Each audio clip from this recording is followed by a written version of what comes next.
பாகிஸ்தானுடைய தொடர் அத்துமீறல் நடவடிக்கைகளையும் நூற்றுக்கணக்கான ஏவுகணைகள் இந்தியாவை நோக்கி வரக்கூடிய ஏவுகணைகளையும் முற்றிலுமாக அழித்தொழிக்கிறது இந்தியாவுடைய சுதர்சன சக்கரம்.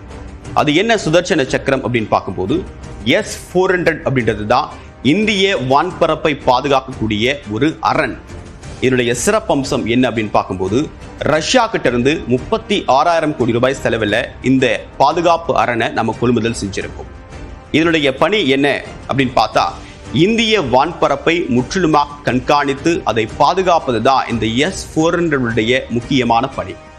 ஏறக்குறைய 600 கிலோமீட்டருக்கு முன்னதாகவே இந்தியாவை நோக்கி ஒரு மிசைல், ஒரு ஏவுகணை செலுத்தப்பட்டா அதை முன்கூட்டியே கண்டறிந்து அதை தொடர்ச்சியாக ஃபாலோ செய்து அதை இடைமறித்து தாக்கக்கூடிய திறன் பெற்றது தான் இந்த S-400. அதாவது 400 கிலோமீட்டர் தொலைவு வரைக்கும் இதனுடைய பரப்பளவு இருக்கு. அந்த அளவுக்கு இதனுடைய ஏரியா கவரேஜ் இருக்கு. கிட்டத்தட்ட 600 கிலோமீட்டருக்கு முன்னாடி வரக்கூடிய ஒரு ஏவுகணையை கண்டறிந்து 400 கிலோமீட்டர் எல்லையிலேயே இன்டர்செப்ட் பண்ணி அதை அழிக்கும் அப்படின்றது தான் இந்த S-400 முக்கியமான பணியா இருக்கு.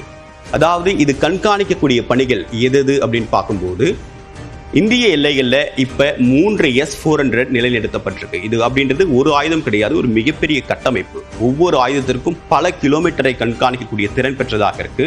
அந்த வகையில் ஜம்மு காஷ்மீர் எல்லை பகுதியையும், பஞ்சாப் பத்தான்கோட் எல்லை பகுதியையும், ராஜஸ்தான் குஜராத் பகுதியையும் இந்த கட்டமைப்புகள் தொடர்ச்சியாக கண்காணிக்கப்பட்டு வருது. நீங்க பார்த்துருப்பீங்க, நேற்று இந்த ஏரியாவை அவங்க ஐடென்டிஃபை பண்ணி தான், டார்கெட் பண்ணி தான் தொடர்ச்சியாக நிறைய நூற்றுக்கணக்கான மிசைல்ஸ் அமைச்சிட்டு இருக்காங்க. ஸோ இந்த S-400 அப்படின்றது இந்தியாவுடைய பாதுகாப்பு அரணா ஒரு சுதர்சன சக்கரமா திகழ்றது அப்படின்றது முக்கியமான மாற்று கருத்தே கிடையாது.